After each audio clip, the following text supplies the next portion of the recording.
Hey everyone! In this video, I'll show you how to fix an iPhone touchscreen not responding or frozen screen issue. Ah, Let's get started. In most cases, this problem is caused by a temporary software glitch, and the easiest fix is to perform a force restart. Here's how to do it. First, quickly press and release the volume up button. Then, quickly press and release the volume down button. Right after that, press and hold the power button. Keep holding it even when the screen goes black. After a few seconds, you'll see the Apple logo appear on the screen. Once you see the Apple logo, release the power button. Your iPhone will now restart automatically. After the phone turns back on, the touchscreen should start responding normally again.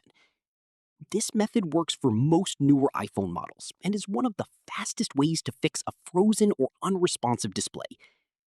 And that's it. Your iPhone touchscreen should now be working properly. If this video helped you, don't forget to like and subscribe for more iPhone troubleshooting and iOS tutorials.